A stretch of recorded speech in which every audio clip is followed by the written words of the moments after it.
Bonjour à toutes et à tous, merci de nous rejoindre sur ce grand rendez-vous. La politique de la ville, à quand la fin des inégalités? Je vais laisser la parole à Pierre-Alain Millet qui va introduire et peut-être nous rappeler ce que veut dire, ce que signifie politique de la ville et à qui cette politique de la ville est destinée. De gauche à droite, je vous présente Florence Léger qui est statisticienne, Pierre-Alain Millet qui est adjoint au maire de Vénissieux, Awa Doucouré, qui est étudiante à l'université Lumière Lyon 2 et qui recherche une alternance, on va en parler tout à l'heure.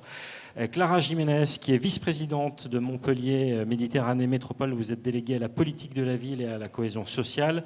Renaud Père, qui est vice-président à la métropole de Lyon, délégué au logement et à la politique de la ville. Et puis Benjamin Lipins, qui est enseignant-chercheur et doctorant en sociologie. On n'est pas du tout dans l'ordre d'intervention. Mais évidemment, ils vont intervenir chacun les uns après les autres pour vous parler de la politique de la ville. Pierre-Alain Millet, c'est peut-être bien de faire un petit préalable sur ce qu'est la politique de la ville. Oui, un court préalable. Nous avons fêté tristement, fin juin, avec ce qu'on a appelé les émeutes, un anniversaire, les 40 ans de la politique de la ville. Et nous allons essayer de montrer que d'un côté, elle a réellement transformé de nombreux quartiers, d'abord au plan urbain, avec des restructurations, des réhabilitations, on pense ici à Vénissieux, Armstrong, mais aussi au plan social, avec des habitants divers qui sont revenus ou ont découvert les Minguettes. Mais nous allons aussi confirmer que cela n'a pas réduit les inégalités sociales, territoriales, ni les injustices et le sentiment de ségrégation de nombreux habitants. C'est très difficile de constater à la fois les transformations et le fait que de nombreux quartiers n'ont pas encore été concernés, à la fois les très nombreuses actions culturelles, sociales, sportives, éducatives, d'insertion qui ont bénéficié à des milliers d'habitants, et pourtant le constat qu'il y a dans nos quartiers plus de pauvres, de précaires, de chômeurs qu'ailleurs. S'il y a plein de parcours de réussite de jeunes des quartiers, il y a aussi trop de ruptures scolaires, trop de filières non choisies, trop de diplômés qui ne trouvent pas d'emploi. Nous sommes en plein travail pour la redéfinition de ces contrats de ville qui organisent la coopération entre l'État, la métropole, les villes, les bailleurs, des associations. Nous savons qu'il faudrait faire beaucoup plus et que d'abord, ce sont toutes les politiques de droit commun qui doivent faire plus, et notamment l'éducation, la police et la justice, la santé, et permettez-moi d'insister, la prévention, tant des centaines de jeunes sont en souffrance, bousculés par les violences familiales, sexistes, le harcèlement, les violences de la rue. Je remercie bien sûr tous les participants qui vont apporter des éclairages complémentaires, mais permettez-moi de remercier particulièrement notre jeune Vénitiane, lauréate d'un concours d'éloquence étudiante, un concours organisé par nos équipements polyvalents jeunesse, et qui a le courage d'avoir accepté de venir parler à cette table ronde où effectivement, peut-être qu'on n'a pas beaucoup de jeunes et que c'est un vrai défi politique de la politique de la ville. Donc merci à elle. C'est pour elle, c'est-à-dire pour notre jeunesse pleine d'énergie, de créativité, de fraternité, que la politique de la ville doit se mettre à la hauteur de ce dont ont besoin nos quartiers. Et c'est le titre de cette table ronde.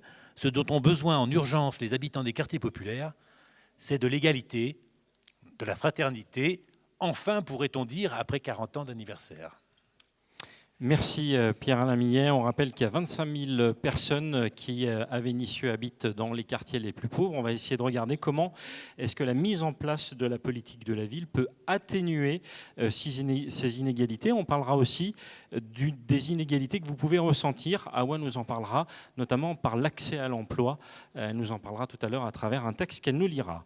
On va démarrer avec Florence Léger, qui est statisticienne à l'INSEE. Qui vous a préparé une présentation d'indicateurs socio-économiques. Alors, il est important de dire que l'INSEE ne prend jamais part au débat public, mais par contre qu'elle fournit pour un certain nombre d'institutions, de collectivités, des indicateurs qui vont aider à mettre en place, évidemment, et qui sont à l'origine des politiques. Donc, Florence, je vous laisse démarrer avec ces vignettes qui nous présentent des indicateurs qu'on va dire socio-démographiques. Merci. Est-ce que vous m'entendez? Oui. Et qui concerne Vénissieux. Bien sûr. Évidemment. Alors, une première diapositive Pour un petit peu parler de dynamique démographique, une note positive, on se rend compte que la commune de Vénissieux a un taux de croissance annuel moyen de l'ordre de 1,1%, c'est-à-dire que chaque année, la population croît de plus de 1%. Et là, on se rend compte avec la barre bleue que c'est le sol naturel qui contribue à hauteur de 1,5% à la dynamique, en tout cas au taux d'accroissement naturel. Ça veut dire qu'on a beaucoup plus de naissances que de décès dans la commune. Si on regarde un petit peu les voisins, les communes voisines, on se rend compte que Saint-Fond a un sol naturel équivalent. En revanche, Saint-Fond, avec cette petite barre jaune, a un sol migratoire positif, à l'inverse de la commune de Vénissieux. Ça veut dire qu'il y a plus d'arrivants que de partants. Donc je vous laisse vous faire votre opinion sur les autres communes. On se rend compte que Bron et Saint-Priest ont un taux de croissance annuelle moyen de l'ordre de celui de Vénissieux, mais qui reste inférieur malgré des arrivées, un sol migratoire positif. Alors comment on peut expliquer ce sol naturel fort élevé ? Le tableau sur la droite, en fait, vous donne une indication très intéressante. En fait, la commune de Vénissieux, les ménages sont composés pour 60% de familles. Donc on explique très bien dans quelle mesure, du coup, la natalité est élevée. On peut changer de diapositive. Alors, quelques éléments maintenant sur la pauvreté. On rentre dans le cœur du sujet. La pauvreté monétaire, c'est une mesure relative. En fait, elle se calcule par rapport aux autres individus, par l'ensemble de la population. Et je vais vous passer les éléments méthodologiques, mais retenons qu'une personne en situation de pauvreté est en situation de pauvreté lorsque son niveau de vie médian est inférieur au seuil de pauvreté qui est établi par convention à 60% du niveau de vie médian national. Donc, ce qu'il faut retenir, c'est qu'en 2020, une personne est en situation de pauvreté lorsqu'elle vit avec moins de 1 120 € par mois. On peut passer à la diapo suivante. La précédente. À Vénissieux, l'information qu'il faut retenir, c'est que 31% des habitants sont en situation de pauvreté, car chaque personne vit avec moins de 1 120 € par mois. Donc c'est considérable, c'est 2 fois plus que dans la métropole de Lyon, par exemple. On peut avancer. Alors, des éléments sur la structure familiale. Je vous l'ai dit, une forte natalité dans la commune. En fait, elle s'explique par la structure familiale. Là, on voit très rapidement qu'en fait, les ménages vénitiens sont composés pour plus de 34% par des familles, et en particulier des familles monoparentales et des couples avec enfants et sans enfants. En termes de pauvreté, le taux de pauvreté, donc les couples avec enfants, et les familles monoparentales sont particulièrement pauvres. Retenons qu'un enfant sur 2 vit sous le seuil de pauvreté dans la commune, c'est encore une fois considérable. On peut avancer du coup maintenant sur... on va rentrer un peu plus dans le vif du sujet, notamment les quartiers politiques de la ville. Donc la première carte présente, c'est une carte à l'iris. Donc vous avez les 3 contours des quartiers politiques de la ville. On va parler aujourd'hui des 2 principaux, les Minguettes-Clochettes et du Clos-Barrel. Ce qu'on remarque dans la première carte, c'est que la part des familles pauvres est très élevée, donc c'est la couleur la plus foncée dans la gamme rouge.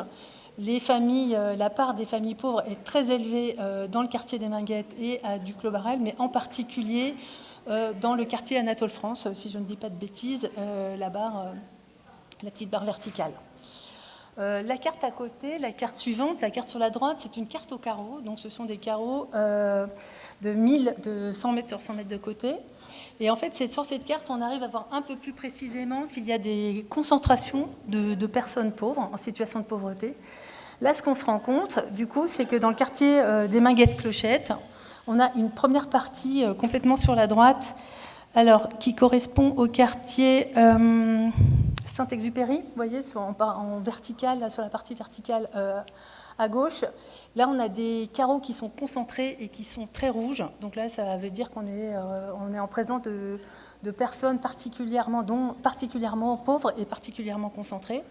Dans l'autre partie du quartier politique de la ville, là, on a des carreaux plus dispersés, un peu moins foncés. Donc ça veut dire qu'on a de la pauvreté, mais qui reste moins élevée et surtout moins concentrée. Donc on n'est pas dans on a un phénomène de ségrégation qui est moins fort que dans la partie droite de ce quartier politique de la ville. N'oublions pas Duclos Barrel. Duclos Barrel aussi est concerné. On a des taux de pauvreté qui sont très élevés, au-delà de 45% également. Donc ensuite, on a fait un focus. Alors là, encore 2 cartes. La carte sur votre gauche, en fait, vous présente les 10% des personnes les plus pauvres dans la commune de Vénissieux. Et donc, ce qu'on remarque très vite, c'est que, excusez-moi cette formulation, mais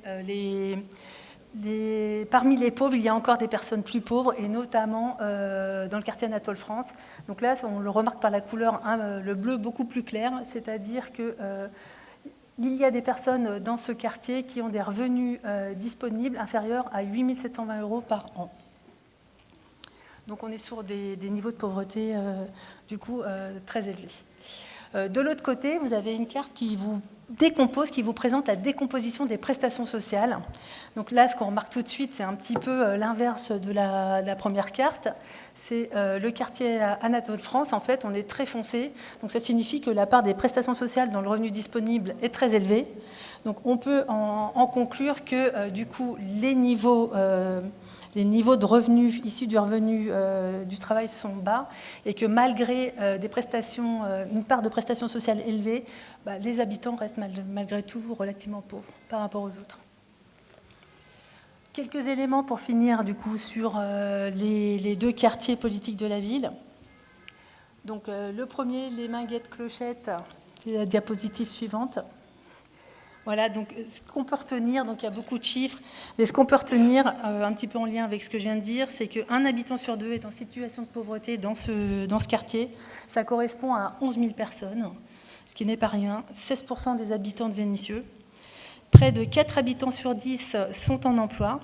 Donc là, sans parler de quotité de travail, ça ne signifie pas non plus que ces personnes travaillent 12 mois consécutifs. Un tiers des habitants âgés de 16 à 25 ans ne sont pas scolarisés ou ne sont pas en emploi. C'est considérable. Plus d'un ménage sur 10 compte 6 personnes ou plus, ce qui explique en partie les 16% de résidences principales suroccupées, probablement. Des éléments aussi, enfin, sur les familles monoparentales. Eh bien, dans ce quartier, plus d'un quart des familles sont des familles monoparentales. Maintenant, si on passe au quartier politique de la ville Duclos Barrel, alors les indicateurs, le niveau des indicateurs est là aussi très élevé. La part des habitants en situation de pauvreté est de l'ordre de 4 habitants pour 10, un petit peu moins que dans le quartier des Minguettes. Cela concerne environ 1100 personnes. Un tiers des 16-25 ans ne sont pas scolarisés ou sont en emploi, ou sans emploi, pardon, c'est un peu moins qu'aux Minguettes. En revanche, 44% sont en emploi. Donc là, pour le coup, c'est 5 points de plus que dans le quartier des Minguettes-Clochettes. Encore 2-3 statistiques. 44% des habitants, ça je vous l'ai dit. Plus d'un ménage sur 10 comprend plus de 6 personnes ou plus. Là, c'est équivalent. Enfin, 30% des familles sont des familles monoparentales. Voilà, un peu plus dans le quartier politique des Minguettes-Clochettes. Voilà pour les éléments de cadrage. Donc, je laisse la parole aux participants suivants. Et je vous remercie beaucoup, Florence Léger, pour cette cartographie sociodémographique de Vénissieux. Je salue Madame le maire de Vénissieux qui est présente et qui interviendra tout à l'heure, et Madame Salwa Philibert qui est sous-préfète chargée de la politique de la ville et qui interviendra également en fin de session. Je vais laisser la parole comme vous voulez, si vous voulez le faire comme vous voulez, ce qui vous met le plus à l'aise au pupitre, allez-y. Benjamin Lipens, vous êtes doctorant en sociologie à l'Université Lumière Lyon 2 au centre Max Weber. Si je ne me trompe pas, vous avez travaillé sur... Alors, plus particulièrement sur 470 parcours diversifiés qui ont grandi dans la ville. Est-ce que j'ai bien résumé ? Tout à fait. Et vous allez nous faire ça en moins de 5 minutes. 10 minutes, par contre. D'accord, 10 minutes. J'ai essayé de négocier, j'y suis pas arrivé. Je suis dur en négociation. Bonjour, donc, je suis donc très très content d'être parmi vous aujourd'hui. Et effectivement, si on m'a proposé de participer à cette table ronde, C'est en raison d'une étude de sociologie que je mène et que j'ai menée dans le cadre de mon doctorat, qui interroge le devenir donc d'une cohorte, d'un groupe de 470 personnes qui ont toutes passé leur enfance dans un même quartier de la banlieue lyonnaise et qui sont nées entre 1974 et 1983. Alors ces personnes, elles ont également toutes des origines maghrébines et se posent donc la question de la manière dont elles prennent place dans la société française. Et les résultats que je vais vous présenter aujourd'hui sont une manière d'interroger les effets variés des inégalités sociales sur le temps long. Alors, la première grande question qu'on peut se poser, c'est que sont devenues ces personnes qui ont grandi dans un même quartier de la banlieue lyonnaise? Est-ce qu'elles vivent toujours sur ce quartier? Et quelles sont aujourd'hui leurs positions sociales qu'on peut aborder au travers du diplôme, au travers de l'emploi?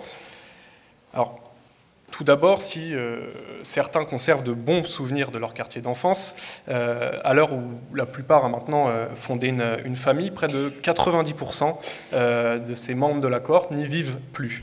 La grande majorité estime que leur quartier a évolué négativement, me disent que ce quartier se serait dégradé, et finalement le passage à l'âge adulte est passé par le départ de ce quartier, en très grande majorité, même si 80% continuent donc de vivre en région lyonnaise. Et un autre grand résultat de mon travail, c'est de montrer aussi que la voie scolaire, et notamment l'obtention d'un diplôme, est une solide porte de sortie du quartier vers une ascension sociale. D'une part, les études sont parfois un moment où l'on quitte le domicile familial, où on découvre d'autres mondes, alimentant ce qu'on appelle en sociologie un processus d'ouverture sociale et qui débouche assez souvent sur une prise de distance avec le quartier. Et d'autre part, l'obtention d'un diplôme du supérieur, elle permet souvent la stabilisation professionnelle, également synonyme de déménagement du quartier. Et donc, alors en ce qui concerne les chiffres, j'ai remarqué qu'environ 38% des membres de la cohorte ont un niveau équivalent ou supérieur au bac+2, tandis qu'à l'inverse, 45% ont un niveau inférieur au bac. Alors si on compare ces données à la population générale, on peut dire que c'est mieux que les enfants d'ouvriers et d'employés qui sont 30% à avoir un niveau supérieur au bac+2, mais que c'est en dessous de la moyenne globale qui est d'environ 45% pour les personnes âgées de 35 à 44 ans. Donc ce résultat porte d'une certaine manière la marque des inégalités sociales. Maintenant, si on regarde du côté des parcours professionnels, on peut dire qu'ils sont assez divers. Il y a donc tout d'abord les cadres qui se trouvent en situation de forte ascension et qui représentent tout de même 14% donc de la cohorte. D'autres ont connu des petites ascensions et occupent des emplois ou des professions intermédiaires. Ces personnes-là représentent 16% de la cohorte.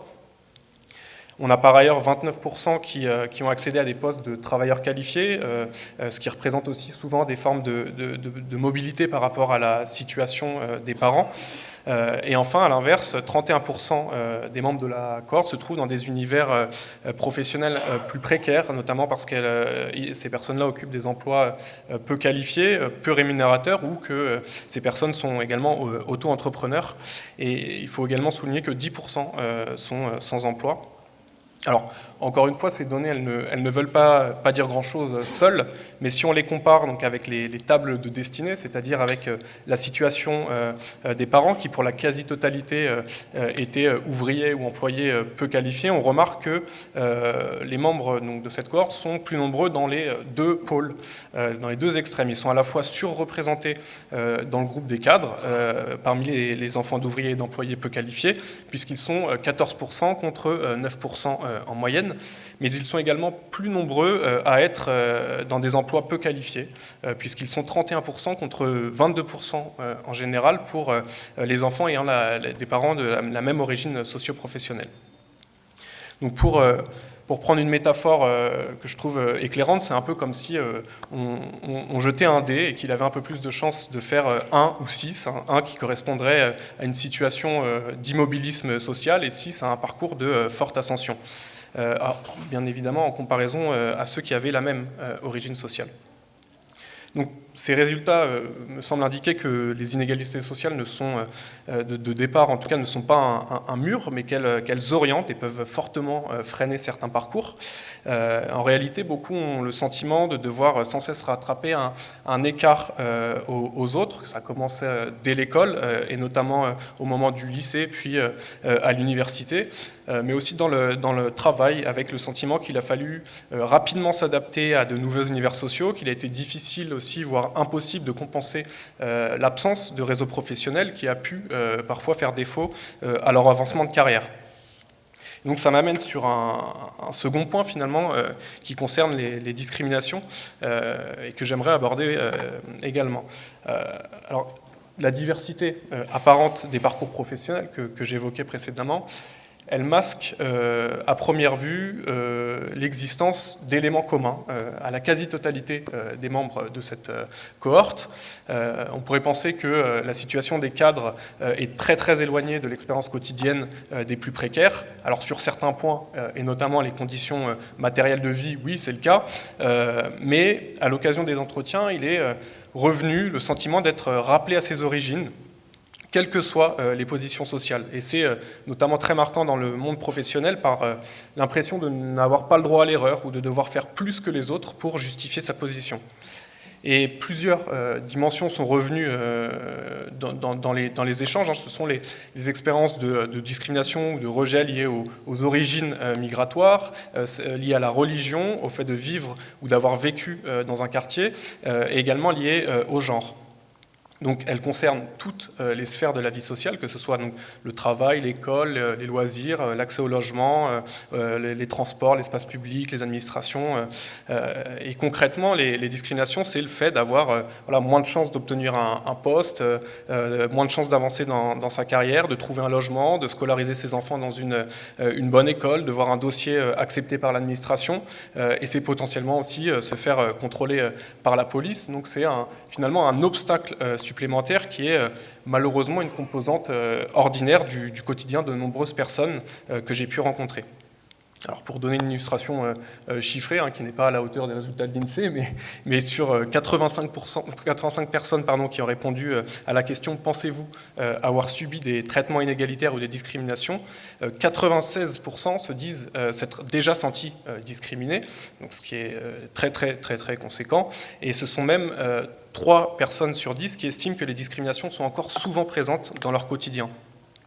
Et pourtant, on est aujourd'hui, et ces personnes sont aujourd'hui loin de l'image stéréotypée des jeunes de quartier posés en bas de leur bâtiment. C'est des personnes qui ont grandi, qui ont la quarantaine, qui pour beaucoup ont quitté le quartier, qui ont fondé une famille, trouvé un emploi et qui cherchent à vivre comme tout le monde dans la société française. Et derrière ces chiffres, il y a des histoires de vie. Par exemple, alors c'est des noms que j'ai anonymisé les prénoms, mais j'ai rencontré Safia qui m'expliquait qu'on lui a refusé injustement une formation, Bilal qui me disait qu'on lui a demandé de raser sa barbe lors d'un entretien d'embauche, Yacine qui m'expliquait que ses enfants avaient été refusés dans l'école de centre-ville alors qu'il avait spécifiquement déménagé pour qu'il ne soit pas scolarisé dans le quartier, ou Dalila qui s'inquiétait que son fils se soit fait contrôler par la police à 14 ans alors qu'il rentrait avec ses amis tranquillement du collège et son fils lui a confié avoir eu la peur de sa vie. Donc c'est une liste d'exemples qui reflète la situation de nombreux habitants des quartiers populaires français. Et au-delà des discriminations, il y a également les expériences de renvoi aux origines qui sont décisives dans les manières de se positionner dans la société. Par exemple, les entretiens et même les questionnaires font apparaître un décalage très fort entre le sentiment d'être citoyen français et le sentiment d'être perçu comme tel. Alors, sur une centaine de répondants, 86% des personnes déclarent se sentir français, alors qu'elles ne sont que 36% à se sentir vues comme français. Et c'est ce qu'on appelle un phénomène de déni de francité qui correspond donc au sentiment de ne pas être vu comme français et qui avait été mis également en évidence dans des proportions plus ou moins similaires par une enquête de l'INSEE intitulée donc « Trajectoire et origine ». Et pourtant, ces formes de renvoi à une différence, qu'elles soient du domaine du ressenti ou de la réalité, elles ont des conséquences directes sur la vie de celles et ceux qui la subissent. Elles renvoient finalement au fait de ne pas avoir la même place que les autres dans la société, mais elles ont aussi des incidences politiques qui posent un enjeu de reconnaissance. La reconnaissance, c'est pour moi une dimension centrale du lien social, et se sentir appartenir à un corps collectif de citoyens et non relégué dans une seconde zone est essentiel dans la construction de soi. Et à l'inverse, l'expérience de l'altérité, du mépris, du rejet peut produire des formes de repli, de sentiment d'injustice, de colère, renforcer des barrières entre un « eux » majoritaire et un « nous » minoritaire. Donc, pour finir, ces constats posent inévitablement la question politique de l'acceptation dans la société française, donc de ces descendants d'immigrés maghrébins qui ont grandi en quartier politique de la ville et qui sont nombreux et nombreuses à avoir un sentiment étrange de ne pas avoir les mêmes chances que les autres et de devoir faire un effort d'intégration, alors même qu'ils et elles sont nés en France, y ont grandi, y ont pour beaucoup également fondé une famille. Voilà. Merci beaucoup, Benjamin. Alors, je devais donner la parole à Jean-Pierre Gomis, mais je vais faire le contraire. Je vais donner la parole à Awa Doucouré. Pourquoi ? Parce qu'on a beaucoup parlé de l'emploi et on a vu, Benjamin l'a mis en avant, il y a une vraie difficulté pour accéder à l'emploi. Awa Doucouré, vous êtes étudiante à l'Université Lumière Lyon 2 et vous êtes à la recherche d'une alternance. Et Pierre Lamillet et moi-même, on vous a demandé si vous pouviez, puisque vous l'aviez déjà fait, vous avez participé à ce concours d'éloquence, d'avoir la gentillesse d'écrire un texte pour vous exprimer sur cette difficulté d'accès à l'emploi, sur un texte que vous avez écrit. Comme vous voulez. Allez-y. Donc, bonjour à tous. Aujourd'hui, nous nous sommes réunis pour aborder le thème de l'emploi à Vénissieux. Mais avant de vous parler de Vénissieux, j'aimerais vous parler tout simplement en tant que jeune, en tant qu'étudiante. Car trouver un emploi ou une alternance est extrêmement difficile. Il faut envoyer des centaines de candidatures tout en ayant une vie d'étudiante à côté, des obligations familiales, etc. Je me sens directement concernée par ce sujet, étant donné ma position actuelle, car je n'ai toujours pas trouvé mon alternance. Cette position que nous avons tous, nous, jeunes de Vénissieux, lorsque nous cherchons un emploi ou une alternance. Manque de chance, on vient de Vénissieux. Et oui, être ambitieux ne suffit pas quand tu viens de Vénissieux. Tu as une position qui te met la pression. Des heures de postulation, des heures de sommeil en moins, jusqu'à avoir le sentiment de ne plus être toi. Et pour supporter toute cette charge mentale, il faut de la détermination. Seulement, nous n'avons pas tous la capacité de supporter cela. Et c'est normal, chaque personne est différente. Mais imaginez le cas des personnes qui n'ont pas confiance en elles pour continuer à persister dans leur recherche d'emploi ou d'alternance. Trouvez-vous ça normal de faire un entretien 30 minutes durant lequel le seul sujet était ma ville et mon voile ? C'est exactement ce qu'il m'est arrivé hier à 17h et je vous assure que je ne vous raconte point un mensonge. 30%, c'est le nombre de personnes au chômage à Vénissieux en 2016. Et c'est un record qui a été atteint. La source, le journal Expression. Et nous, jeunes, en payons tous le prix, peu importe la ville, le nom, le prénom ou la couleur. Car le marché de l'emploi est en crise. Donc, étant donné les nombreux problèmes sur le marché du travail, venir de Vénissieux réduit 3 fois plus nos chances d'accéder à un emploi. Et en plus de tout ça, on nous demande d'avoir de l'expérience. Le monde du travail est tellement exigeant. Je ne suis pas là pour nous victimiser, loin de là. Je suis là pour dire la vérité. Je suis là pour qu'on entende ma voix, notre voix, à nous jeunes de quartiers prioritaires qui sommes toujours mis de côté. Tout ça parce qu'on a des airs d'Africains. Est-ce que c'est normal de penser à changer de prénom pour espérer avoir la chance d'être recruté? Répondez-moi, est-ce normal d'avoir le sentiment d'être mis de côté, d'être d'aucune utilité, de ne pas être aidé? Nous sommes conscients des efforts que fait la mairie de Vénissieux afin que nous soyons priorisés, avec l'établissement de chartes en collaboration avec les entreprises de Vénissieux. Mais dites-moi, qui respecte ces chartes? Dites-moi, comment pouvez-vous avoir la certitude qu'ils respectent ces chartes? Ces chartes ne sont là au final que pour faire bonne image. En parlant d'image, honnêtement, pensez-vous réellement que nous avons une bonne image auprès des entreprises? Finalement, nous voulons juste être traités comme les autres, que la devise de notre pays, la France, liberté, égalité, fraternité, soit respectée. Trouver un emploi afin d'avoir un toit. On veut juste qu'on respecte nos droits.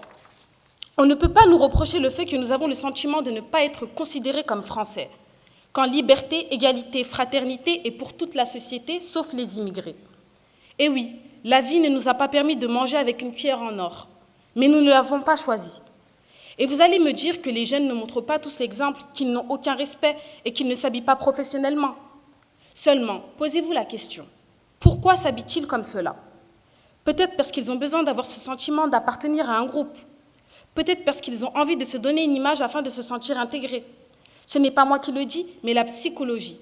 L'être humain a besoin de ce sentiment d'appartenance à un groupe, sentiment que la France ne nous donne pas. Certains jeunes ont entendu des propos racistes, des stéréotypes, que ce soit à la télé ou à l'école. Et quand tu entends la même chose depuis tes 3 ans, tu vas finir par croire toi-même à ces stéréotypes et ne plus avoir confiance en toi. Ce sont ces cicatrices qui restent gravées en toi, et croyez-moi que les cicatrices ne s'estompent pas même avec le temps. Moi, quand j'entends Vénitieux et emploi, je me dis adieu. Adieu si tu ne fais pas 3 fois plus que les autres. Quand tu es né africain, tu connais déjà la fin. Et je me demande combien faut-il de larmes avant d'avoir une réaction positive pour mes centaines de postulations, rien qu'une. Et si on arrêtait la stigmatisation et qu'on se mettait à la valorisation?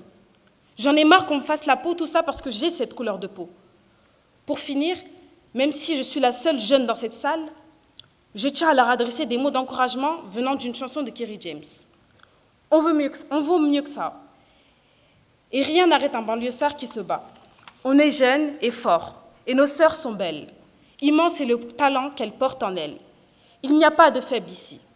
Il n'y a que des hommes qui portent du glaive ici. La tête haute, banlieusard et fier de l'être. Je ne suis pas condamnée à l'échec. Et moi, Awa, je le dis, on n'a pas à nous condamner à l'échec parce qu'on n'a pas choisi où on allait naître.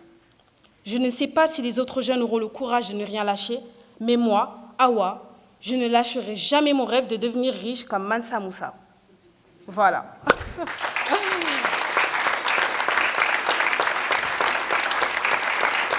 Merci.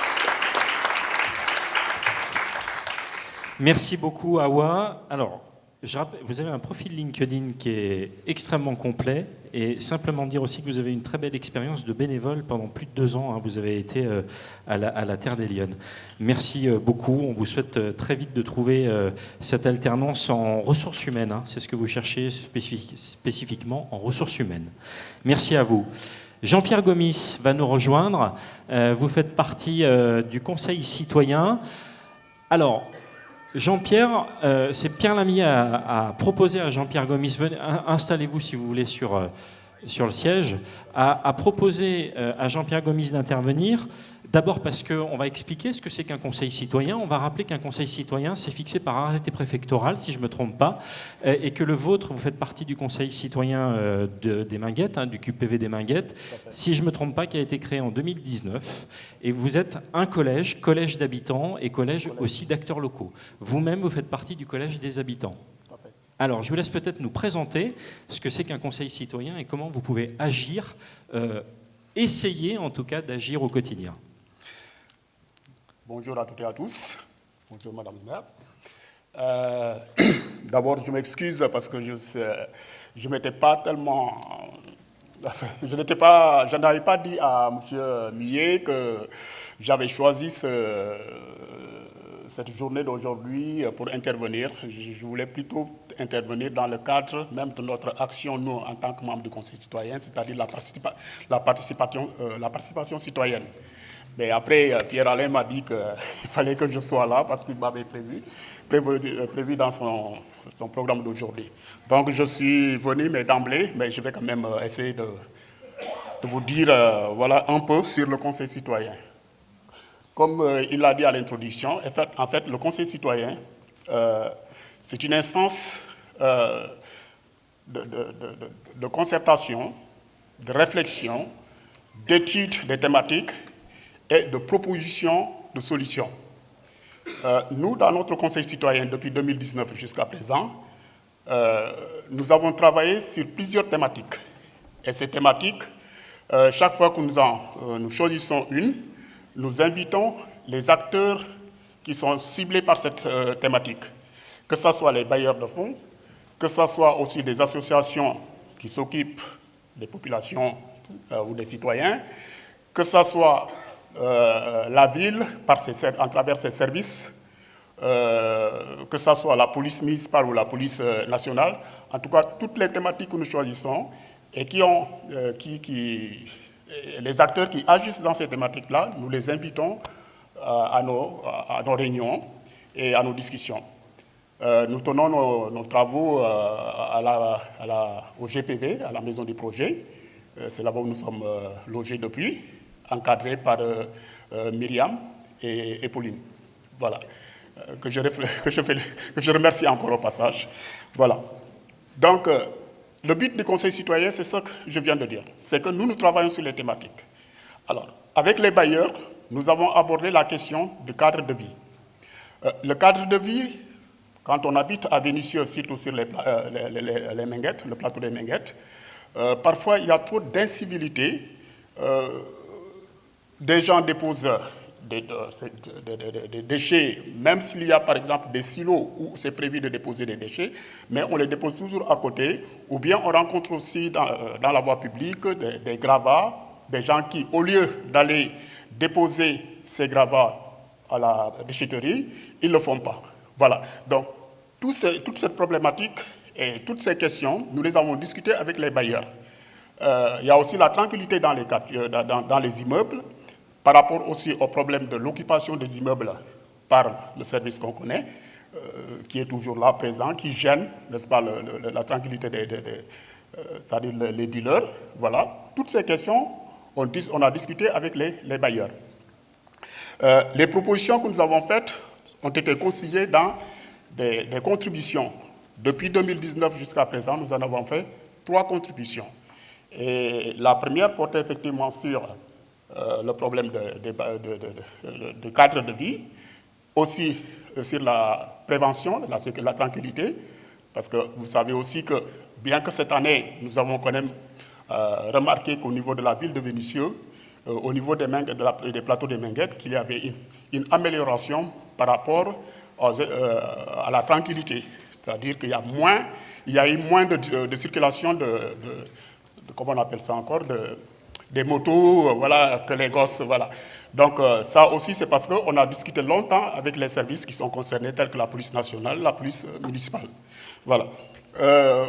Nous avons aussi travaillé dans la thématique de l'éducation. On a eu à travailler, c'était pendant le Covid, on a eu à travailler en visioconférence avec le Pôle emploi et aussi la mission locale. Nous avons fait des propositions en ce sens. Les chiffres étaient très alarmants, mais aujourd'hui, il y a des avancées. Et c'est là où nous trouvons un peu de satisfaction par rapport à notre travail. Nous avons aussi, et la dernière thématique, c'était sur la santé. Alors, la santé, ce qui nous a un peu bouleversés, c'est la décision qui a été prise de fermer les urgences au niveau de Porte-Sud. Ça nous a précipité à la conversation et à l'invitation des acteurs de santé qui sont venus nous rencontrer. On leur a posé aussi les questions, on leur a dit aussi nos sollicitations pour l'amélioration aussi de l'accueil sur le plan santé pour la population de Minguettes. Et ceci aussi a été consigné dans une contribution. Voilà comment nous travaillons dans le Conseil citoyen. Nous sommes une instance de réflexion, de proposition, et qui complète un peu l'action qui est faite aussi au niveau des conseils de quartier. Parce qu'en même temps, je suis aussi délégué de quartier. Voilà. Vous faites partie d'un conseil de quartier. Voilà, des conseils de quartier, voilà. Absolument. Voilà. Voilà ce que j'avais à dire, c'est de façon succincte, parce que je m'étais tellement préparé pour ça aujourd'hui. Voilà, donc, Merci beaucoup, Jean-Pierre Gomis. Merci.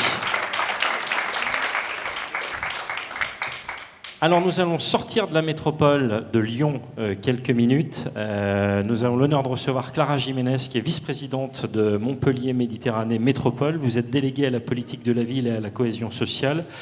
On vous a invité pour parler des bonnes pratiques de ce qui se passe sur votre territoire.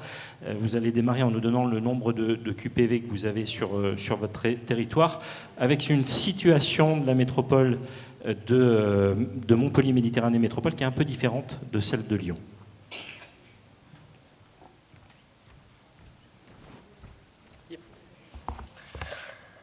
Oui, alors je commence par m'excuser pour la voix de canard, c'est une fin de Covid, donc il est fini, vous inquiétez pas, tout va bien, mais je m'excuse pour la voix probablement peu audible.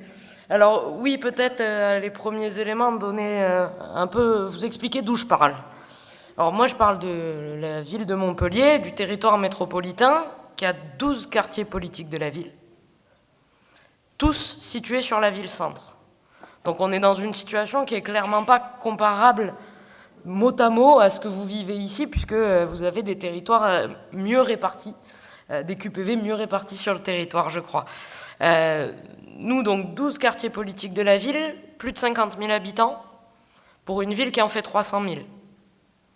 Donc, ce qui fait quand même une bonne proportion d'habitants dans nos quartiers politiques de la ville, des quartiers qui oscillent entre 1000 et 20 000 habitants. Donc là aussi, des réalités très différentes.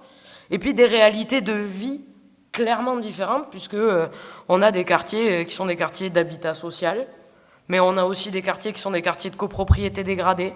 Donc là, on a aussi un certain nombre de vécus de l'habitant qui ne sont pas les mêmes, et d'interventions de la collectivité aussi qui ne sont pas les mêmes.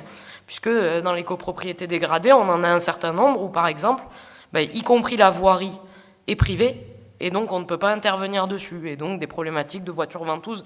Voilà, pour situer un peu les différences de population, on a des quartiers très bien desservis par les transports en commun, 2 tramways qui y arrivent, etc. Et puis alors des quartiers en bout de ligne de bus qui s'arrêtent à 20h le soir, qui eux sont moins bien desservis. On a aussi des quartiers avec des équipements publics super développés. C'est le cas de notre gros quartier qui est le quartier de la Paillade, 20 000 habitants, un théâtre, 3 maisons pour tous, le stade de l'équipe de foot de Montpellier. On ne peut pas dire que c'est un quartier abandonné de la République, pour le coup. C'est le cas d'autres de nos territoires, mais celui-là, objectivement, ce n'est pas le cas. On y intervient massivement. On a le 3e plan de renouvellement urbain sur ce quartier-là. Et donc, il y a des choses qui se font. Il y a des choses qui bougent. Ce quartier-là, pour le coup, par contre, c'est 58% de taux de pauvreté. Alors qu'on a un autre quartier où c'est que 30%. Quand sur la ville, c'est 27%. Donc ça permet peut-être de mesurer aussi des différences et du coup des politiques publiques qui ne sont pas les mêmes sur chacun de ces territoires. Et c'est peut-être la première bonne pratique, même si je crois qu'il n'y a pas de bonne pratique en politique de la ville. Voilà, chacun fait comme il peut et part aux urgences, mais le premier sujet pour nous, ça a été d'adapter nos politiques publiques en fonction de chacun des territoires. Ce n'était pas le cas, moi, quand j'ai été élu. Il y avait un contrat de ville pour toute la ville, et puis on faisait la même chose partout. Or, on se rend compte qu'il y a des quartiers qui sont plus vieillissants que d'autres, et donc on a peut-être un enjeu à développer des politiques publiques à destination des seniors, d'autres où c'est moins le cas, etc., etc. Je voulais rebondir sur la question de l'emploi qui a été évoquée avec brio. Je ne sais pas si c'est le mot, mais en tout cas, qui a été évoquée.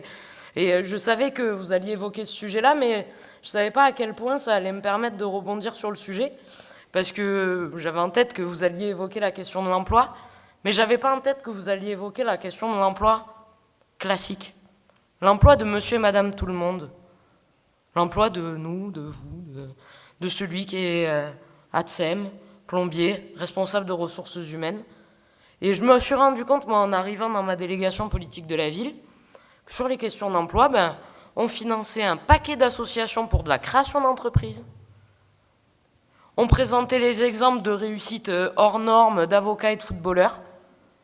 On parlait jamais de monsieur et madame tout le monde. Et on parlait jamais, alors jamais c'est pas très gentil pour toutes les associations du territoire qui font un énorme boulot au quotidien, autour des stages de 3e, autour de l'aide à l'insertion pour trouver des alternances, etc. Mais en fait, il y avait très peu de choses sur cette question du travail et du travail lambda. Et en gros, l'exemple qu'on montrait aux jeunes des quartiers populaires à Montpellier, c'était si vous voulez bosser, il faut créer sa start-up ou avoir un parcours exceptionnel. Et donc tous les autres, on les laissait dans le flou. Et donc pour moi, c'est un des enjeux majeurs de ce renouvellement de contrat de ville, ça va être de mettre cette question de l'emploi au cœur du contrat, mais voilà, de la mettre sous cet angle-là. Parce qu'en fait, votre problématique, il y a plein de jeunes qui la rencontrent. Et aujourd'hui, ces jeunes-là, on ne sait pas leur répondre. Et le seul espoir qu'on leur donne, c'est t'as qu'à monter ta boîte, t'as qu'à devenir Uber Eats. Et il n'y a jamais autre chose qu'on présente. Et je pense que quand on parle d'espérance, de projet de société, etc., si on ne parle pas de cette projection dans l'avenir, y compris dans l'emploi, et l'emploi comme une place dans la société, et comme un rôle à jouer pour faire fonctionner la société, je pense qu'on se plantera. Et pour moi, c'est vraiment le sujet majeur de l'avenir. J'essaie de condenser, parce que j'ai cru que j'avais que 6 minutes, et je suis à 5h32, donc j'aurais pas dû faire la blague avec le canard tout à l'heure. Mais peut-être un dernier élément, juste pour dire que pour moi, ce qui est un enjeu majeur de la politique de la ville, c'est pas la politique de la ville, c'est le droit commun. Ça a été évoqué par Pierre-Alain notamment, mais je crois que la politique de la ville, elle doit venir en plus. Et en fait, on se rend compte que des fois, nous, le service des sports, il nous a refilé un dossier, parce que dans un quartier, c'est toi qui finances. Non, en fait, moi, je ne finance pas à ta place. On finance en plus, pour faire des événements en plus, pour rajouter des choses. Et on ne vient pas à la place d'eux. Et je pense que ça, c'est un enseignement, moi, en tout cas, c'est un enseignement que je tire de mes 2 premières années de mandat, c'est que le sujet majeur, c'est la mobilisation du droit commun. Et c'est, au-delà du droit commun, c'est quelle politique publique on met en place, mais partout, pas que dans nos quartiers politiques de la ville. On m'a attaqué la dernière fois dans un débat parce que je finançais pas une association qui faisait du soutien scolaire. On ne finance pas parce qu'on a mis en place un soutien scolaire public et gratuit. Et donc non, on ne finance pas du low cost dans nos quartiers populaires. On finance des vrais services publics. Et ça, pour moi, ça fait aussi partie des grands sujets. Et je termine en 2 secondes sur les dispositifs connexes à la politique de la ville. On l'a un peu évoqué dans la journée avec Pierre-Alain, mais je pense au renouvellement urbain.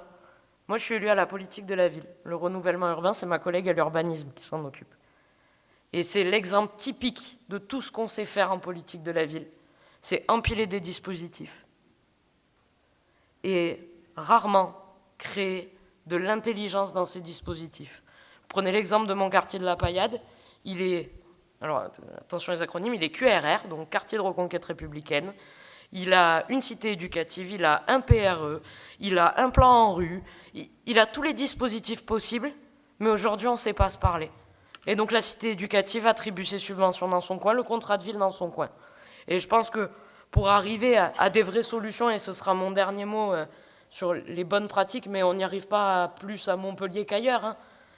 En tout cas, c'est des volontés, et on a des efforts à faire sur ces sujets-là, mais pour moi, c'est l'articulation de tous les dispositifs, la mise au cœur du droit commun, et cette question de l'emploi qui, à mon avis, est fondamentale. Merci beaucoup, Clara Jiménez.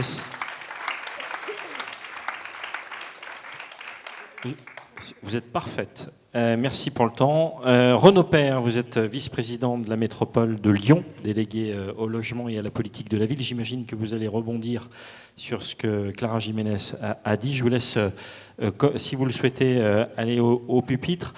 Renaud Père, on a parlé d'emploi, on a parlé aussi de transport, on a parlé de culture. Il y a une transversalité, évidemment, une diversité des sujets qui font partie de la politique de la ville. Comment la métropole de Lyon travaille de concert avec les différentes collectivités, les municipalités de la métropole. Et l'État. Et l'État, bien sûr. Quelques mots quand même avant de vous répondre.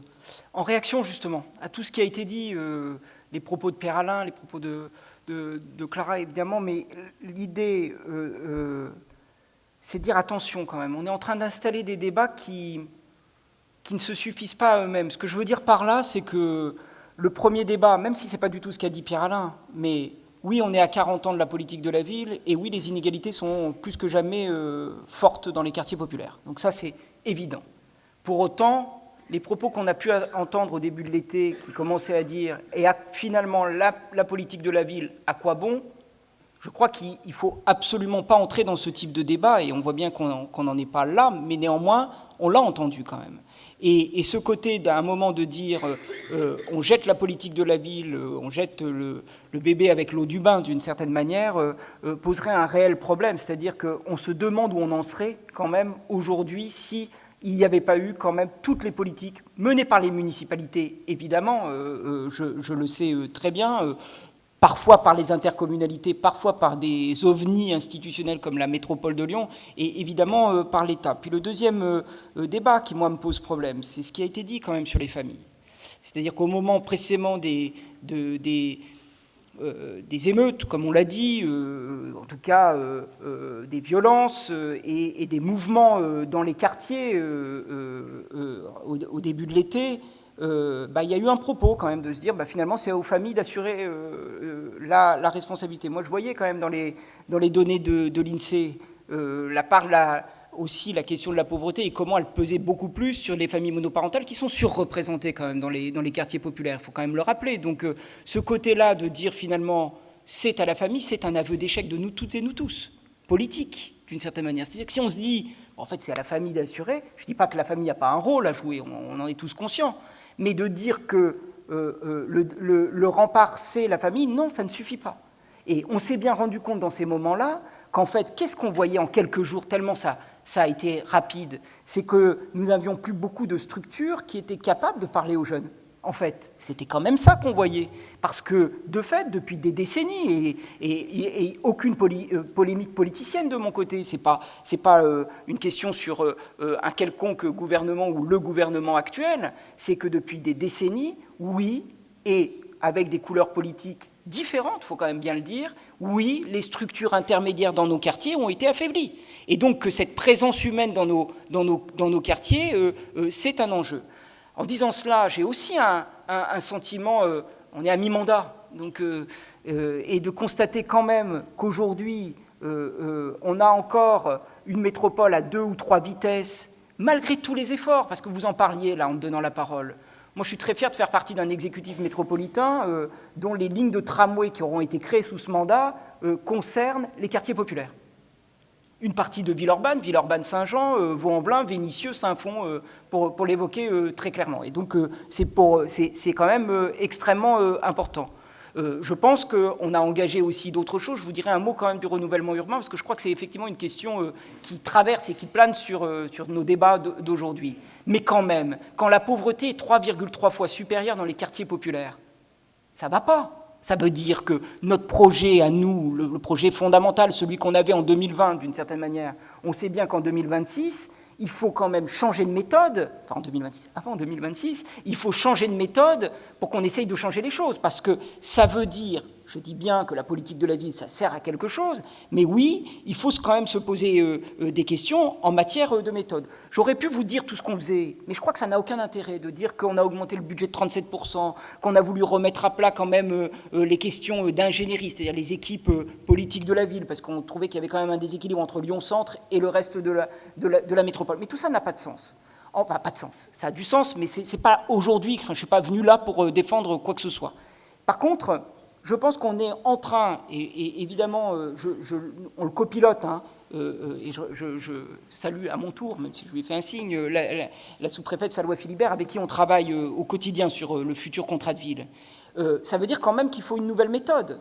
C'est-à-dire que précisément, ce qu'il faut qu'on arrive très clairement à faire, c'est une méthode qui mobilise beaucoup plus fortement le droit commun. Et ce n'est pas une formule. Moi, je pense que ce contrat de ville, d'une certaine manière, il a une importance comme aucun autre précédent. Alors, c'est facile à dire ça, hein, mais pourquoi ? Parce que, probablement, d'abord, les inégalités, quand même, n'ont cessé de s'accroître depuis les années 80. Quand même, ça, c'est 1980. C'est un phénomène. Et encore une fois, elles sont territorialisées. Elles touchent plus les quartiers populaires. 2, il y a quand même la question de se dire que nous nous engageons toutes et tous dans une transition, dans une transformation de nos modes de vie qui frappe, impacte beaucoup plus les quartiers populaires, dont les habitants sont les moins émetteurs de pollution, pour le dire très rapidement, mais qui les subissent en premier lieu. Et donc ça veut dire quoi? Qu'on ne peut pas faire une ZFE sans se dire qu'il faut poser une question quand même de la mobilité et de l'accompagnement à la mobilité dans les quartiers populaires. Ça veut dire qu'il faut se poser aussi quand même toute une série de questions sur la gestion des déchets. Mais avant toute chose, j'ai envie de dire, mais c'est aussi mon autre délégation, il faut aussi se poser la question des passoires énergétiques, et notamment de ce côté qu'on vit quand même depuis un hiver, 2 hivers, et cet été. L'été d'avant était déjà pas mal. Mais c'est de se dire concrètement, aujourd'hui, qu'on appelle ça transition écologique ou autre chose, le fait d'habiter dans des immeubles où précisément la question de la facture à la fin du mois fait que parfois on hésite à se chauffer et à finir le mois, se chauffer ou s'alimenter. Et je ne parle même pas de ce qu'on connaît l'été dans les bouilloires. Donc, et ça, encore une fois, c'est quand même plus territorialisé, c'est plus localisé dans des quartiers. Donc qu'est-ce qu'on fait? Je finis vraiment là-dessus.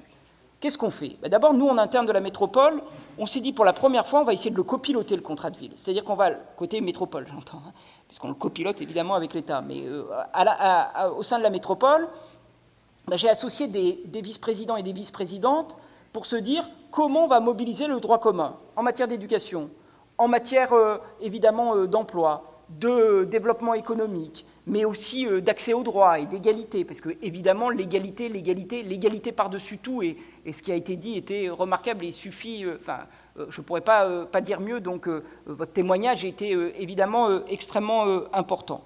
Et donc, on essaye de travailler comme ça. Pourquoi? Pour avoir quasiment des repères, pour que dans les autres politiques métropolitaines, on se dise comment on arrive à servir, à mener des politiques publiques dans les quartiers populaires. Et c'est la même méthode qu'on mène avec l'État, parce qu'il y a à peine quelques jours, 6 jours, me semble-t-il, avec Madame la sous-préfète, on a réuni la CAF, l'ARS, j'en oublie, la CARSAT, mais même la culture, qui est pourtant pas signataire du contrat de ville, hein, je veux dire la DRAC, et j'en oublie, Pôle emploi, j'en oublie. L'éducation nationale, évidemment, parce que la question, notamment du collège, côté métropole, mais au-delà de ça, même à ce moment de la vie, est essentielle. Et on leur a dit, ce sont quoi vos engagements? Alors, on ne l'a pas réglé en une réunion. Ils participeront au groupe de travail et on va essayer de leur faire prendre des engagements. C'est aussi ça la méthode qu'on essaye d'avoir. Et j'avais dit que je finissais, vous voyez, comme quoi j'aurais jamais dû le dire, mais là, vraiment, je finis. Il y a quand même une question aussi, c'est que moi je suis attaché à une expression, c'est quartier populaire, plutôt que politique de la ville. Pourquoi? Parce que politique de la ville, oui, ça nous permet de la piloter, mais enfin, quand même dans la rue, pour les gens, politique de la ville, ça ne veut pas dire, quand vous demandez ce que c'est parfois confondu avec l'urbanisme et bien d'autres choses. Quartier populaire, c'est à travers, d'abord, une chose, c'est de dire, on parle des habitants, et 2, on part du principe, et je sais qu'on se rejoindra avec les élus de Vénissieux sur ce côté-là, on part du principe que le problème, ce n'est pas les habitants d'un quartier, loin de là. Le problème, c'est les ressources qu'on arrive à leur apporter. Mais qu'il y ait des quartiers populaires où on vit bien, où on souhaite continuer à vivre, eh ben, je crois que ça peut être une fierté collective pour une métropole, à condition qu'ils aient accès aux mêmes droits, aux mêmes ressources, aux mêmes services publics. Et donc, ça, c'est un vrai cheval de bataille, j'ai envie de dire. Et c'est aussi ce qu'on essaye de mener en matière de renouvellement urbain, en se disant que parfois, il faut arrêter l'injonction à forcément œuvrer à une mixité sociale, je ne dis pas qu'elle n'est pas importante, mais qui consisterait finalement à faire baisser le nombre de logements sociaux. Le logement social, c'est un immense monde. C'est 70% de la population qui est éligible. Et donc, précisément, faire une diversité de logements, permettre des parcours résidentiels quand même aux habitants, des Minguettes, de Vénissieux de manière générale, mais aussi des autres quartiers populaires. Ça veut dire autre chose, c'est-à-dire qu'on part de la demande des habitants, parce qu'il y a une variable que j'avais oublié de vous dire qui faisait que tout cela était important, c'est qu'aujourd'hui, on ne peut plus faire un contrat de ville comme on le faisait il y a encore quelques années. C'est que les habitants, ils manifestent quand même, ils manifestent leur désir, leur projet, ils sont porteurs de solutions, ils veulent se faire entendre. Et précisément, j'ai bon espoir que dans ce contrat de ville, notamment avec l'idée d'un comité de suivi habitant, avec une revoyure à mi-parcours, on pourra peut-être introduire des choses nouvelles, notamment en lien avec les habitants, et on avait la parole tout à l'heure, et elle était importante. Je vous remercie. Merci beaucoup, Renaud Père. Vous avez parlé de la participation citoyenne, on en parlera d'ailleurs demain soir, comme quoi tous les sujets sont reliés. Je crois qu'il faut qu'on vous libère, c'est ça? Vous avez un engagement derrière, il fallait qu'on vous libère à 17h45. Je vais laisser Madame le maire de Vénissieux monter sur la tribune pour vous dire quelques mots, et c'est Madame la sous-préfète qui conclura cette table ronde. Bonjour à toutes et à tous. Madame la sous-préfète, alors je vais complètement changer mon intervention, en tout cas du départ. Les Minguettes ont changé. J'ai 56 ans, je suis une enfant des Minguettes, et les Minguettes ont changé. Elles ont changé parce que on relie la Pardieu, Lyon, en 30 minutes, ce qui n'était pas le cas par le 36, pour ceux qui l'ont connu, ou le 12, etc. Ils ont changé par le cinéma, avec 3 salles, avec l'arrivée de l'école de musique. On a réussi l'urbain. Par contre, la société a changé par rapport aux années 70. Et c'est ça qu'il faut se dire aussi. Le logement social, quand on était gamin, il y avait des enseignants qui habitaient les tours, qui habitaient les immeubles aux Minguettes. Il y avait les ouvriers de RVI, etc. Ce qui n'est plus le cas aujourd'hui. Vous aviez également les incivilités, on en parle à tous les conseils de quartier. À l'époque, ce n'était pas le cadre de vie, les incivilités, le respect des uns des autres, il était beaucoup plus présent qu'aujourd'hui. Donc, on ne peut pas se dire, en gros, on a échoué par rapport, il y a la société qui a changé. Vous écoutez des Villeurbanais, des Lyonnais, et pas forcément quartier prioritaire, ils disent qu'est-ce que c'était bien il y a 30 ans. Donc il y a quand même des choses qui ont changé et qu'il faut tenir compte aussi dans la politique de la ville. Parce que sinon, comme disait tout à l'heure Renaud, on va jeter le bébé et l'eau du bain. Il y avait aussi la société de paix d'emploi. Il y avait aussi, avec un SMIC, on vivait correctement. Donc, l'inflation aujourd'hui, la crise sanitaire, il y a beaucoup de choses qui sont passées et qu'il faut qu'on prenne en compte justement dans les nouveaux contrats. Je suis désolée, du coup, je reviens à ce que j'avais prévu. Donc, la ville de Vénissieux fait partie des premières collectivités métropolitaines à être entrée dans la politique de la ville il y a près de 45 ans, avec le programme dénommé à l'époque Habitat et vie sociale, qui datait donc de 1977. Il y avait déjà la conscience qu'il fallait agir de concert sur la dimension sociale et la dimension urbaine. Dans ces grands ensembles se jouait bien plus que l'avenir urbain de la ville, il s'y jouait la solidité du pacte républicain. La problématique des quartiers populaires était d'abord et reste une question sociale. L'action publique doit de ce fait d'être globale et inclusive dans tous les domaines d'intervention, afin que nos quartiers politiques de la ville ne soient plus en décrochage avec leur environnement, mais fassent corps au sein de Vénissieux, ville ouverte et solidaire. Ici, notre action dans les champs de l'aménagement et de l'habitat, fruit de décennies d'engagement de la ville et de ses nombreux partenaires, donne des résultats indéniables. La réalisation de la ZAC Vénissieux est une opération structurante pour la ville de Vénissieux. Nous avons créé un nouveau cœur de quartier sur le plateau, mixant les fonctions urbaines d'habitat, commerce et services dans un cadre de vie apaisé et de qualité. La ZAC Armstrong, dont le maître mot est désenclavement, marque le renouveau d'un quartier non plus fermé sur lui-même, mais ouvert sur le plateau, ouvert sur la ville. Mais bien souvent, sur les problématiques sociales, les politiques de droit commun et la politique de la ville accompagnent, mais ne changent pas fondamentalement le devenir des habitants et les inégalités de vie se maintiennent. Le différentiel de réussite scolaire pour les établissements en QPV reste en deçà des moyennes académiques. Le différentiel de taux de chômage ou de niveau de formation pour l'accès à l'emploi est toujours aussi important.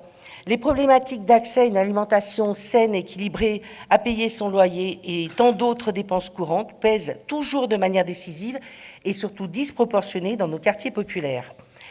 Les émeutes qui ont éclaté avec une rare violence fin juin sont aussi l'illustration de fractures, des injustices sociales vécues, notamment dans les quartiers, et que la politique de la ville ne suffit pas à résorber.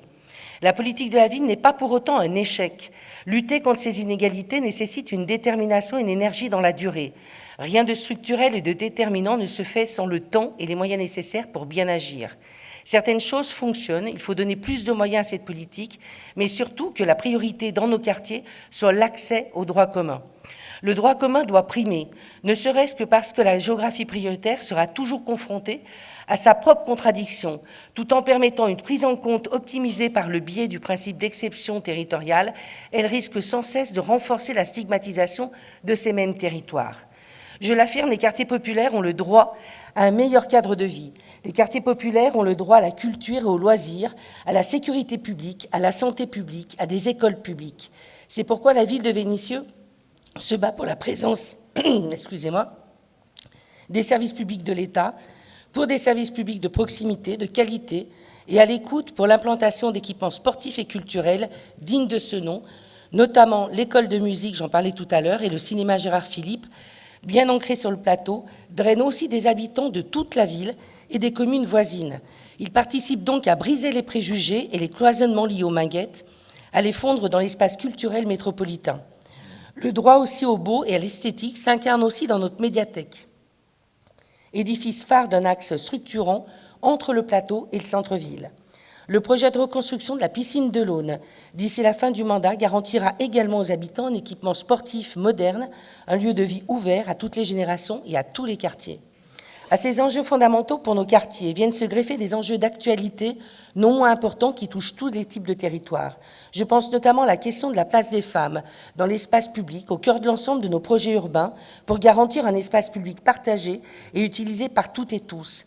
Cette problématique a guidé notamment le réaménagement de l'esplanade Jean Cagne, devenue l'esplanade Frida Kahlo, à laquelle nous allons donner une dimension artistique avec une œuvre d'art illustrant le nouveau nom de l'esplanade.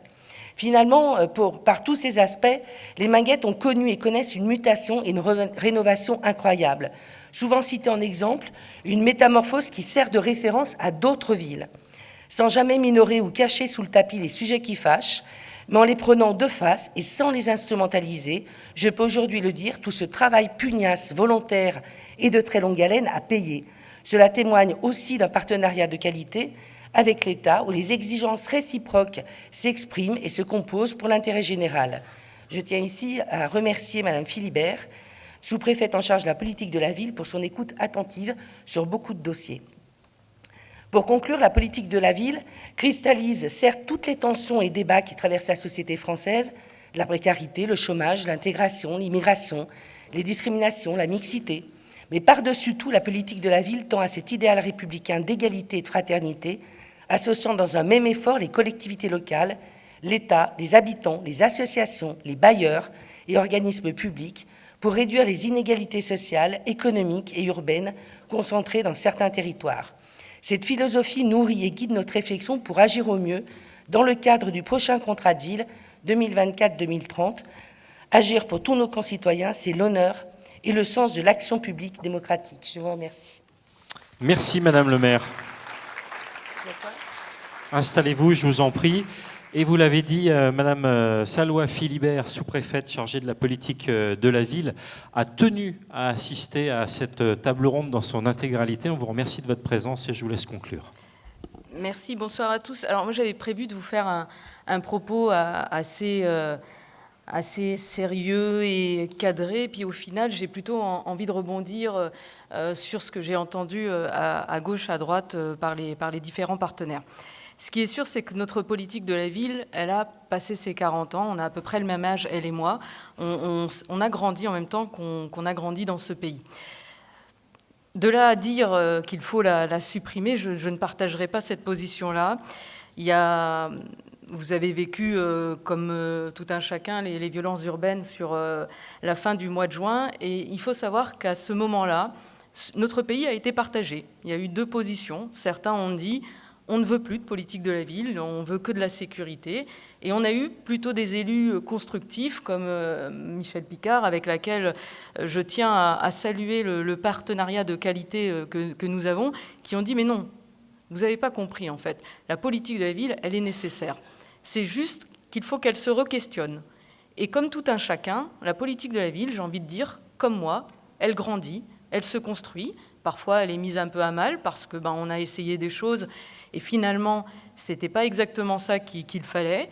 Et puis, sur certaines autres choses, on a plutôt bien fonctionné. Je pense aux cités de l'emploi qu'on a mis en place ici, sur Vénissieux. Ça marche tellement bien que j'ai annoncé à Madame le maire hier qu'on a pu obtenir un budget supplémentaire pour les reconduire pour une année supplémentaire. Les cités éducatives, où on voit que nos jeunes, ils ont raccroché. On a des fractures qui sont moins marquées, mais tout ça, ça nécessite encore de travailler. Je pense aussi à Quartier d'été qu'on a mis en place à la sortie du Covid, qui a permis à tous nos habitants de nos quartiers qui n'ont pas la possibilité, qui n'ont pas la chance, qui n'ont pas les moyens financiers de partir, d'avoir des temps de respiration, des moments conviviaux, des moments d'échange. Ce qui est sûr aussi, c'est que sur ce futur contrat de ville qu'on est en train de rédiger avec Monsieur Père et avec les équipes de la métropole, c'est que la géographie prioritaire sur le département du Rhône, elle va grossir. Elle va grossir pas parce qu'elle a échoué, elle va grossir parce que sur ce territoire, on a une capacité, on a une force, c'est celle de travailler en partenariat, c'est celle de vous écouter, c'est celle d'échanger, c'est celle d'entendre une étudiante qui dit qu'elle ne trouve pas d'alternance, et ça c'est quelque chose que je ne peux pas entendre, et je prendrai vos coordonnées, madame, et on regardera ensemble comment on peut vous accompagner sur ce sujet-là. Et on va travailler aussi en appuyant autre chose. On va venir vous chercher. Vous avez eu déjà, j'ai eu l'occasion de voir certains d'entre vous sur des débats citoyens qu'ont pu organiser mes équipes ici, au sein de vos quartiers, en présence de Monsieur Millet notamment, et où on a échangé. Aujourd'hui, ce qui est fondamental à mon sens, c'est que le futur contrat de ville, et Monsieur Père l'a souligné, c'est qu'il prenne bien en compte une donne fondamentale, une donne dont on ne peut pas se passer, c'est celle des habitants. Pendant trop longtemps, on a composé sans vous, et c'est peut-être là une erreur, de s'être dit, ce qu'il faut pour nos quartiers, c'est ça. Sauf qu'aujourd'hui, on a inversé le paradigme, j'ai envie de dire, et on va travailler différemment. On est venu vous chercher, on est venu vous demander, on est venu vous écouter, on est venu vous questionner pour aller dégager ce qu'on appelle des grandes priorités qui vont pouvoir être déroulées sur les 3 prochaines années. Le contrat de ville s'inscrira bien sur 6 ans, mais on a la possibilité d'avoir une clause de revoyure, monsieur le vice-président l'a énoncé en 2027, et on la saisira. Ça sera la possibilité de se dire, tiens, sur Vénissieux, ce qui est ressorti, alors je dis vraiment n'importe quoi parce qu'on n'a pas fini de travailler sur les synthèses, c'est la question du grand âge. Comment j'accompagne mes personnes âgées, mes aînés sur les quartiers, parce qu'on entend beaucoup parler de la jeunesse, on entend beaucoup parler de l'emploi, on entend beaucoup parler de tranquillité publique, pour ne pas citer la sécurité, mais on a tendance à oublier, et Madame le maire l'a dit, on est dans un quartier et on y vit parfois toute sa vie, et en fait la vie elle ne s'arrête pas au moment où j'arrête de travailler. Qu'est-ce qu'on fait pour nos personnes qui ont passé 55, 60 ans et qui vivent toujours dans ces quartiers et qui ont envie d'avoir de la mixité sociale, envie d'avoir des moments de partage. Moi, je pense que ce qui est fondamental, c'est qu'il faut à tout prix que nous continuions à travailler de concert et qu'on travaille sur ce lien social et qu'on arrive à recréer des passerelles qui se sont distendues. Madame le maire parlait de sa jeunesse au sein du quartier. Et effectivement, nos quartiers ont changé. On est peut-être un peu trop tournés les uns vers les autres, enfin les uns vers soi au lieu d'être tournés les uns vers les autres. Et ça, moi, je pense que c'est plutôt ce challenge-là qu'il faudra qu'on relève. Donc, du coup, ma conclusion, elle sera simple, hein, monsieur l'animateur, et je ne dépasserai pas le temps qui m'a été imparti. C'est dire que, oui, la politique de la ville, elle a fait de belles choses, mais je pense qu'elle a encore de belles choses à faire devant elle. Et si on veut le faire, il faudra qu'on le fasse ensemble. Donc, naturellement, l'État se tiendra à vos côtés, Madame le maire. On l'a toujours fait, et c'est avec fierté que je serai à vos côtés, car je sais votre engagement pour votre ville. Et des maires qui se battent, on en a beaucoup sur ce territoire, mais qui y mettent autant de cœur que vous, je ne suis pas convaincue d'en avoir sur toutes les villes. Alors, rien que pour ça, vous êtes chanceux, et on vous accompagnera, en tout cas l'État sera à vos côtés, pour vous permettre d'avoir les quartiers demain dans lesquels on souhaitera vivre et dans lesquels on souhaitera voir grandir nos enfants. Je vous remercie.